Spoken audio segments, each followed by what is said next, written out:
Good morning to all of you. Welcome back to my channel. अगर आपने subscribe नहीं किया तो प्लीज़ सब्सक्राइब कर लीजिए ताकि आपको आने वाले टाइम पे नोटिफिकेशन मिलते रहें। अगर आपको इस न्यूज़पेपर की पीडीएफ चाहिए तो आपको the Hindu in Telegram channel पे प्रोवाइड करा दी जाएगी। इसके साथ बहुत सारे न्यूज़पेपर की आपको पीडीएफ फ्री में मिल जाती है। तो स्टार्ट करते हैं आज का न्यूज़पेपर डिस्कशन, जो कि स्पोकन इंग्लिश और मेंस आंसर राइटिंग के लिए बेनिफिशियल रह सकता है। यहाँ पे बात कर रहे हैं हाफ हार्टेड, मतलब बिना मन से। हाफ हार्टेड मतलब आधे मन से, आधे दिल से। Climate change verdict, climate change का वर्डिक्ट फैसला आया। ये आशीष कोठारी और सृष्टि वाजपेयी ने लिखा हुआ है।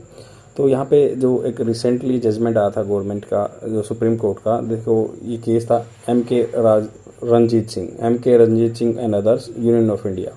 तो इसमें जो सुप्रीम कोर्ट ने फंडामेंटल राइट जो होता है, right to life with dignity, उसमें इंक्लूड किया था कि राइट टू एडवर्स इम्पैक्ट, जो एडवर्स इम्पैक्ट पड़ते हैं ना क्लाइमेट चेंज के on human life, that is also fundamental right, decide किया था M.K. Ranjit and others Union of India case में सुप्रीम कोर्ट ने। तो इसमें कुछ जजमेंट का डिस्कशन किया गया है। एक जजमेंट का डिस्कशन भी किया गया है कि जो कि उत्तराखंड हाई कोर्ट ने गंगा और यमुना को पर्सनोफाइड किया था, उनको एज ए मतलब ह्यूमन फॉर्म में माना था और जिसके लिए उनको प्रोटेक्ट किया गया था। तो इसमें जो भी कंटेंट दिया उसको मैंने सिंप्लीफाई फॉर्म करके लिख दिया ताकि आप अच्छे से इसमें आंसर राइटिंग में यूज़ कर सकें या स्पोकन इंग्लिश के लिए देख सकें। तो यहाँ पे बात कर रहे हैं इंट्रोडक्शन की। इंट्रोडक्शन ये है, the Supreme Court of India recent Supreme Court of India का रिसेंट हाल फिलहाल में जो जजमेंट आया, फैसला आया, extending the constitutional right to the life and equality to include right to be free from ill effects of the climate change is a significant step. तो उन्होंने कहा कि सुप्रीम कोर्ट ऑफ इंडिया का recent में जो judgement आया, extend करना constitutional right to life, constitution जो संविधान में राइट्स दिए हैं, अधिकार दिए हैं, right to life and equality. तो राइट टू लाइफ आर्टिकल 21 में, और इक्वलिटी जो है right to life and equality, right to equality article 14 में दिया गया है। To include right to be free from the ill effects of the, तो फ्री रहना, राइट टू बी फ्री। तो टू बी फ्री मतलब फ्री रहना, ये पैसिव फॉर्म में है। From the ill effects of the climate change is a significant step towards the recognising the urgent need, जो ये रिकग्नाइज करता है, मानता है चीज़ को, अर्जेंट नीड है जो एड्रेस करना क्लाइमेट क्राइसिस को। The judgement has potential to lead a positive action. तो जजमेंट जो फैसला आया था सुप्रीम कोर्ट का, इसमें पोटेंशियल है, क्षमता है, to lead a positive action. तो ये आगे चलकर क्या हो जाएगा, पॉजिटिव एक्शन हो जाएगा, to mitigate the impacts of climate change, but it also contains flaws. इसमें त्रुटियां भी हैं, that could undermine its impact, जो कि अंडरमाइन कर सकता है इसके इम्पैक्ट को, प्रभाव को। क्या क्या कमियां हैं जानते हैं। कोर इशू यही है कि core issue is that judgement does not adequately, does not, देखो प्रेजेंट टेंस में यूज होता है, प्रेजेंट जो नेगेटिव टेंस बना हुआ है, तो does not as a help, does helping verb not use हुआ है। एडिक्वेटली होता है पर्याप्त मात्रा में। तो जजमेंट पर्याप्त मात्रा में एड्रेस नहीं कर सकता है problematic aspects of the India's propose energy transition, India ने जो प्रपोज किया है एनर्जी ट्रांजिशन का, क्योंकि which is critical to meeting the country climate commitments, जो कि क्रिटिकल है, बहुत ही इंपॉर्टेंट है मीट पूरी करने के लिए कंट्री के क्लाइमेट कमिटमेंट्स को। द गवर्नमेंट्स प्लान, गवर्नमेंट का जो प्लान है to transition to renewable energy sources such as solar and wind power.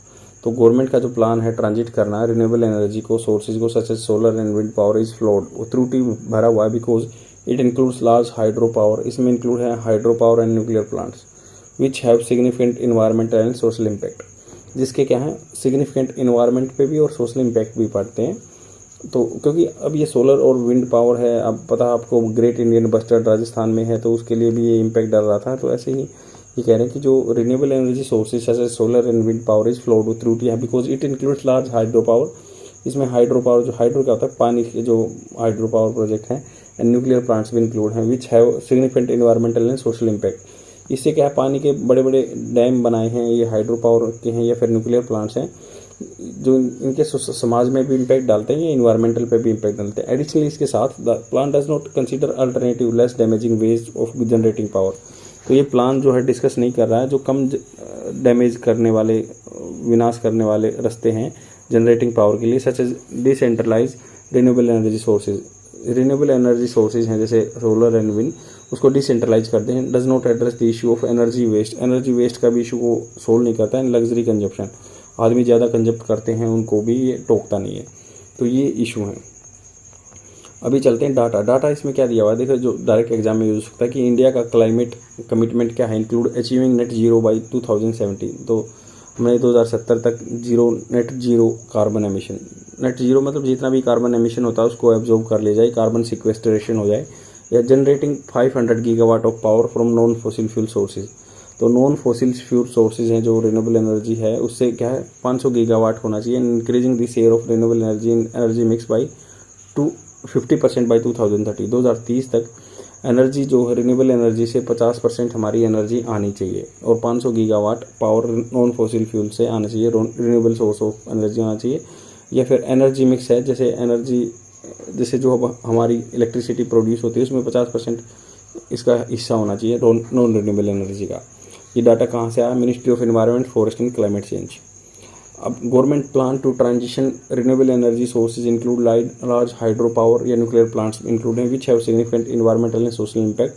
For example construction of mega dam, बहुत बड़ा डैम बनाया जा रहा है in Himalaya, has cause destabilization, biodiversity loss हुआ एंड डिस्प्लेसमेंट ऑफ कम्युनिटीज़, वहाँ से कम्युनिटी हुई। कहाँ से पता चला? ये इंटरनेशनल रिवर्स। अब mega solar and wind power projects have huge adverse impact such as taking away grazing and agriculture land।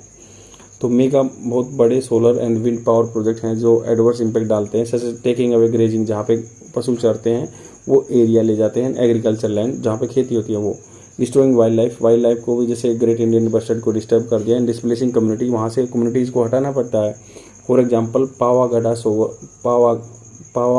Solar park in Karnataka, Pavagada solar park in Karnataka has taken away 1300 एकड़ ऑफ लैंड, 13,000 एकड़ of land ले ली इसने, affecting the livelihoods of the 2000 family, जो कि 2000 family को impact डाल रहा है। ये सोर्स कहाँ से? द हिंदू न्यूज़पेपर से पता चला, पावागढ़ सोलर पावर पार्क है।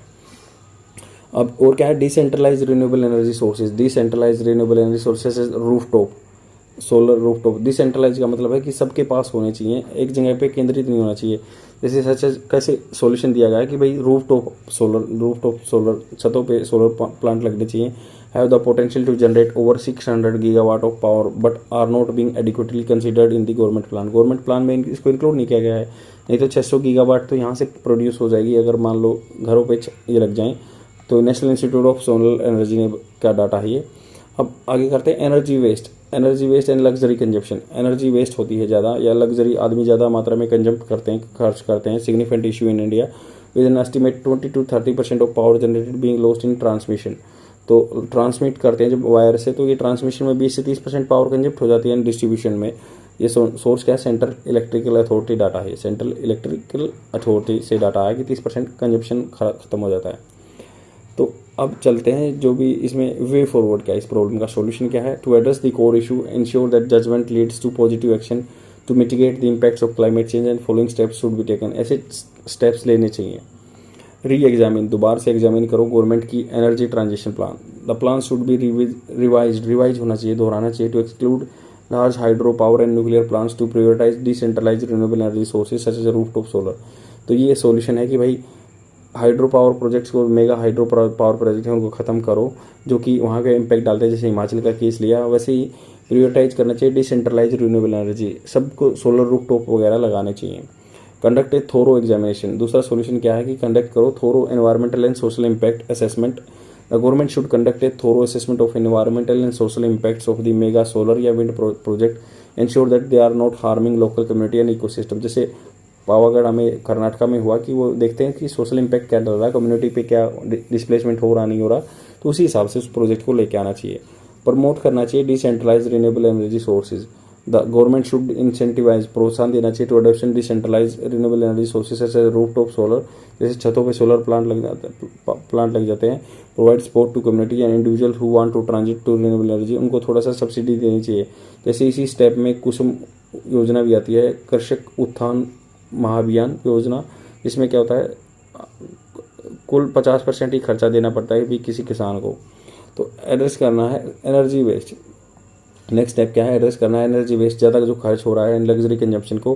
The government should implement measures to reduce the energy waste and luxury consumption such as increasing energy efficiency and standards and promoting sustainable lifestyle. तो एनर्जी एफिशिएंसी स्टैंडर्ड क्या है? जैसे star rating आती है appliances पे, वो अच्छा एनर्जी एफिशिएंसी, कम energy में ज़्यादा आउटपुट दे, और प्रमोट करना चाहिए सस्टेनेबल लाइफस्टाइल, ऐसा लाइफस्टाइल जो आगे भी लंबे टाइम तक जिया जा सकता है। इंश्योर करो कम्युनिटी का पार्टिसिपेशन एंड सहमति consent The government should ensure that local community are involved in the decision making process and give their free, prior and informed consent. तो वो फ्री और प्रायर पहले और इन्फॉर्म मतलब उनको पहले पता होना चाहिए कि सहमति होनी चाहिए बिफोर एनी एनर्जी प्रोजेक्ट।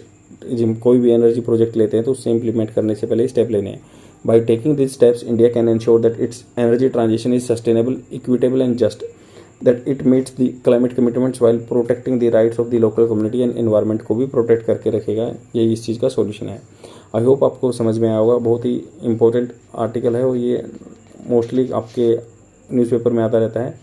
तो शेयर जरूर कर देना अपने फ्रेंड में और डेली देखते रहो। Thank you very much, bye.